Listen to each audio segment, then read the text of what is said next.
එහෙම මුත්ම මං ආසාවෙන් ඉගෙන ගත්ත එකක් නෙවෙයි. ඇත්තම කතාව.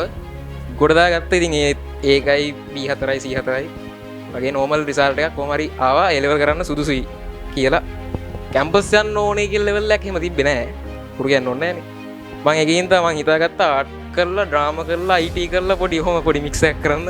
දැන් මගේ අදහස උදේ මම මේ ආර්ට් වලට එහෙම අඩුවෙන් කතා කරනවා නෙවෙයි. මේ ආර්ට් කරලා නම් පුතේ මේ ජොබ් මාකට් එක අඩුයි කිව්වා. ඇත්තටම ජොබ් මාකට් එක අඩුයි මේ ටෙක් කරන්න කිව්ව පුතේ දැන් හොඳට හැදීගෙන ෆීල්ඩ් එකක් කිව්වා. ඊටි වල පොඩ්ඩක් තියෙන පොඩ්ඩක් අර රියලි ඇඟට දැනෙන ගතියක්. ඒ නිසා මම ඊටි තෝරගත්තා. සර් මට මේ එක දවසක් මොකක් හරි කැම්පස් වල තියෙන කෝසස් ගැන කතා කරද්දී මගේ හිතේ අදහසක් තිබ්බා නිකන් ලංකාවේ මේ 3D ඇනිමේෂන් කියන ෆීල්ඩ් එක ඇත්තටම මේ ගොඩක් පල්ලෙහා ලෙවල් එකේ තියෙන ගොල්ලන් ඕන සර් අපිට ඇත්තටම මේ මාර සපෝට් එකක් දුන්නා පීල් වලට මාර මග පෙන්වීමක් අපිට කරේ. සර්ගේ වැඩ පිළිවෙල හොඳයි ඉතින් සර්ත් එක්ක ඉන්න. සර් ප්‍රැක්ටිකල් එකමත් ඒ හැමදේම ටූල්ස් ගෙන්නලා ඒ හැමදේම ගයිඩ් කරනවා අපිව. හරිම කුරිරු වෙලාවට වෙයි සර්. හරිම කුරුයි. ඒකට උමනා කරන්න තමන්ගේ තියෙන උමනාව. ඒ කියන්නේ මම නෙවෙයි වැඩ්ඩා. තමන් තමයි වැඩ්ඩා. අපි කොහොමත් උගන්වනවනේ. ඉතින් අපිට ඒක පුළුවන්. මේක පුළුවන් කරගන්න එක කරගත්ත එක තමයි වැඩ්ඩා. මගේ ජීවිතේ මම අම්මට දීපු ලොකුම සතුට කියලා මට ඒක හිතුණා. ඉතින් අතන ඒක තමයි මම දීපු ලොකුම සතුට. හරි එහෙනම් 2025 නෝනාවරුන්ගෙන් ද මහත්වරුන්ගෙන් දවසරයි. එයාට මම මගේ කතාව තවත් මං වගේම ඩයල් එකකට මොටිවේට් වෙන්න උදව්වක් වෙයි කියලා හිතලා ඒකෙන් පොඩි සංක්ෂිප්තයක් ගන්න. හරිද? හරි මම සාමාන්‍යයෙන් O level වලට කලින් අතන ෆුල් අපතේ සරලවම කිව්වොත් මේ එහෙම මුත්ම මං ආසාවෙන් ඉගෙන ගත්ත එකක් නෙවෙයි. ඇත්තම කතාව. O level එහෙම මං ලොකුවට කියා කරේ නැහැ. අතන හැබැයි මේ කොහමරි O level කිට්ටුවේදී දැන් තේරෙනවා මේ ගෙදරින් කියලා වෙනවා දැන් පන්ති වලට වියදම් කරපුවාම ආද්දී වරදන් කියලා වෙනවා කියලා මට තේරුණා. ඒතකොට ඉතින් අන්තිම මාස දෙකේ තුනේ ඉතින් ඔය YouTube එකේ වීඩියෝ හැම බලලා පොඩි ලයින් එකක් ගහගෙන පේපර් එහෙම කරලා කොහොම හරි ගොඩ දාගත්තා. ඉතින් ඒකයි B4යි C4යි වගේ normal result එකක් කොහොම හරි ආවා A level කරන්න සුදුසුයි කියලා result එකක් ආවා. ඊට පස්සේ ඉතින් මට අදහසක් තිබ්බේ නැහැ අත්‍තරම මොනවද මං A level වලට කරන්නේ කියලා කිසිම අදහසක් තිබ්බේ නැහැ. මං කොහොම හරි මං හිතාගත්ත මං ඒ දවස්වල එන කැමති මේ ඩ්‍රාමා කරන්න මේ මං ඒකෙන් තමයි මං හිතාගත්ත ආර්ට් කරලා ඩ්‍රාමා කරලා IT කරලා පොඩි මික්ස් එකක් කරන්න තමයි මගේ අදහස තිබ්බේ. ඊට පස්සේ මේ මම ගියා ඉස්කෝලේට මගේ විෂය සිලෙක්ට් කරන්න. මේ විෂය සිලෙක්ට් කරන්න ගියාම අපේ මිස් කෙනෙක් ඉඳියා මේ පුතේ මම මේ ආර්ට් වලට එහෙම අඩුවෙන් කතා කරනවා නෙවෙයි. මේ ආර්ට් කරලා නම් පුතේ මේ ජොබ් මාකට් එක අඩුයි කිව්වා. අතනම ජොබ් මාකට් එක අඩුයි මේ ටෙක් කරන්න කිව්ව පුතේ දැන් හොඳට හැදීගෙන ෆීල්ඩ් එකක් කිව්වා. ඉතින් මට කිසිම අදහසක් තිබ්බේ නැහැ මොනවද මේ තියෙන සබ්ජෙක්ට් තුනවත් කියලා. මට මං ඊට කලින් අහලා තියෙනවා මේ සබ්ජෙක්ට් තියෙනවා කියලා ET SFT නේ මට නිකන් ABCD වගේ තනිකර ෆුල් සැලඩ් එකක් ඒක. මේ ඊට පස්සේ ඉතින් මම සබ්ජෙක්ට් තුන තෝරගත්තා. මම බැලුවා දැන් BST කියලා තිබ්බා. ඒක පොඩක් සයන්ස් වලට පොඩක් රිලේටඩ්. එතකොට මම බලද්දි SFT කියලා තිබ්බා. ඒකත් සයන්ස් වලට රිලේටඩ් නේ. ඉතින් මම සයන්ස් වලට පොඩ්ඩක් ආසයි. ඊට පස්සේ මම ET තෝරගත්තා. BST වලට ගස් කොලන් අනම්ම නම් ඒක මට සෙට් වෙන්නේ නැහැ. ඊට පස්සේ ET වල පොඩ්ඩක් තියෙන පොඩ්ඩක් අර රියලි ඇඟට දැනෙන ගතියක්. ඒ නිසා මම ET තෝරගත්තා. ඊට පස්සේ ඒත් මම ගියාට මම ෆුල් අනාථයා. ෆුල් අනාථයි මේ කොහොම හරි පන්තියට ගිහිල්ලා එහෙම ලොකු වැඩක් කරේ නැහැ අතන මුල් ටිකේ. ඊට පස්සේ මට හම්බුණා මේ සුබි ඩයල් එකක්. මේ සාමන්සර්ගේ පන්තිය සෙට් වුණේ මෙහෙම තමයි. ඇත්තටම මේ මට ET ගැන කිසිම අදහසක් තිබ්බේ නැහැ. ඇත්තටම කිසිම මම දන්නේ නැහැ මම ඉස්කෝලේ ඉඳියත් මම එහෙම මූත වැඩක් කරන්නේ නැහැ අපතේ වගේ ඉන්නේ. ඊට පස්සේ ෂේප් එකේ පොඩ ඉතින් ඔන්න සර්ුත් දැන් වැඩි මා බැලන්ස් කරා මේ කොමාරි සිවිල් ටික එහෙම ටික ඇත්තටම ගොඩක් හොඳට අපිට ඉගෙනුවා. කැම්පස් යන්න ඕනේ කියලා ලෙවල් එකක් එහෙම තිබ්බේ නැහැ. පුරු කියන්න ඕනේ නැහනේ. එහෙම ඇත්තටම තිබ්බේ නැහැ.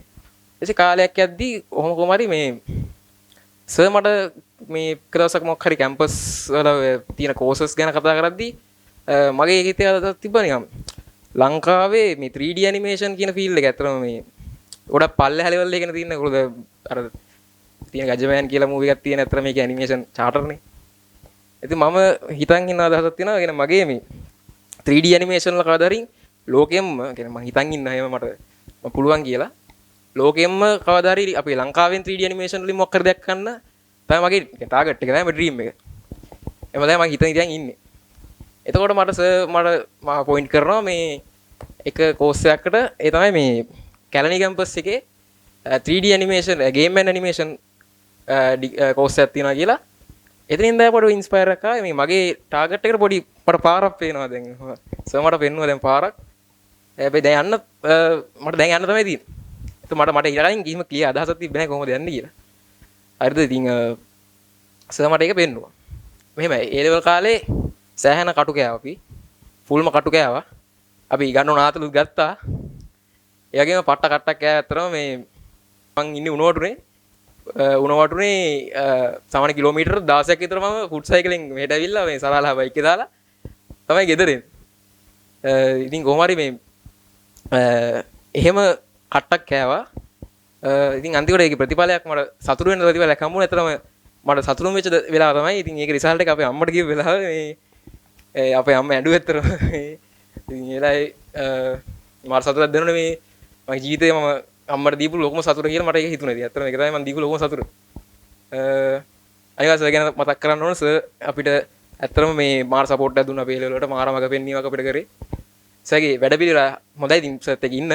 සර් ප්‍රැක්ටිකල් එකමත් ඒ හැම දෙයක්ම ටූල්ස් ගෙන්නලා ඒ හැම දෙයක්ම ගයිඩ් කරනවා අපිව. අදාළ ට්‍රැක් එක අපිව ගෙනියනවා කොහොමද? සර්ත් එක්ක ඉන්න. ඉතින් ඔය LCR ගණන් හදන කාලේම අම්බානේ කුටි කෑව නේද අම්මට ඉතින් අර බටයක් අරගෙන එන්නේ ගහන්න.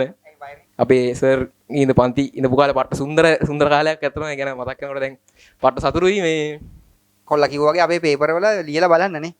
ප්‍රැක්ටිකල් තියෙන අර ප්‍රශ්න ටික ගත්තම ඒව අර ඒ විදිහට හිතන්න ගත්තම ඔයාලට කරන්න පුළුවන් වෙනවා. ඊට පස්සේ ඊළඟ දේ තමයි පේපර් එක කවදාවත් MCQ 50න් කීයක් තිබුණේ අපේ පේපර් වල. මුල් ටිකේ නම් ඇත්තම 15ක් 20ක් පොඩ්ඩ එන්න වැඩි වුණා හැබැයි. මුල් ටිකේ නෑ මුල් ටික ගැන හිතන්න එපා. ඊට පස්සේ මේ මොකද්ද මේ වරදින ගානටත් ගැහුවා අපිට.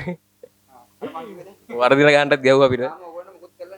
මේ එහෙමයි අපිට ගැහුවා. එතකොට මෙහන් ගාව ගොඩක් වෙලාට ඇත්තම ගුටි කාපේක තමයි කරේ. ගුටි කාපේකම ගුටි කාලේ ඉතින් ගුටි කාවට ප්‍රතිඵලය ඇවිල්ලානේ. දැන් කිව්වනේ කිලෝමීටර් 16ක් බයිසිකලේ පදන් ආවා. පදන් ඇවිල්ලා ඒක ලැජ්ජා වෙන කාරණාවක් නෙවෙයි. Tamanට පුළුවන් දැන් තමන්ට අම්මා තාත්තා වීදම් කරන්න පුළුවන් ක්‍රය ශක්තිය පාවිච්චි කරලා වීදම් කරද්දී එතකොට බස් එකේ යන ගානත් ඉතුරු කරා. හරි? ඉතුරු කරලා එතකොට මෙසරලාගේ දෙට ඇවිල්ලා ලැජ්ජාවක් නැතුව ඉතින් බයිසිකලෙන් ඇවිල්ලා වැඩ ටික කරගෙන එහෙම ගියානේ. ඉතින් ඒවේ ප්‍රතිඵල දින පුතේ. ඒ කියන්නේ හැමදාම බයිසිකල පදින්නේ නැහැ. හරිනේ?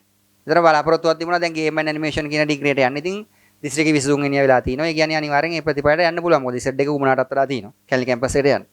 ඉතින් මේ විදිහේ දරුවෙක් වෙනව නම් තමයි අපිත් ආස.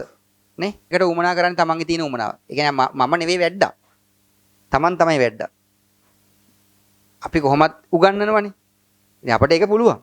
මේක පුළුවන් කරගන්න එක කරගත්ත එක තමයි වැඩ්ඩා. ඒතර මම වැඩෙක්. මෙහෙම වැඩෙක් වෙන්න ඕනේ. ඉතින් කවදාකවත් ඒ වගේ වැඩොන්න වරදින්න හේතුවන්නේ. ඉතින් අපි සුබ ප්‍රාර්ථනා කරමු අයියාගේ අනිවාර්යයෙන්ම කැම්පස් ජීවිතෙත් එක්ක යාගේ බලාපොරොත්තු වෙන ගේම් ඇන්ඩ් ඇනිමේෂන්. ඇතිනේ ලංකාවේ තියෙන මහත් ප්‍රාථමික අංශයේ මේ 3D නේ ඒව දැක්කම බඩ දඟලනවා. ඉතින් ඊට වඩා හොඳ නිර්මාණයක් කරන්න ශක්තිය ධෛර්යය ලැබේවා. සතුටුයි. මම ඉතින් කතා කරනවා තමයි හිතන්නේ. ඉතින් අතට ඉතින් මේ කිසිම ෆෝමල් නැති කතාවක් විදිහට ඔයගොල්ලන්ට ගොඩක් ස්තුතියි. එහෙනම් ඉතින් ජය වේවා කියලා ප්‍රාර්ථනා කරනවා.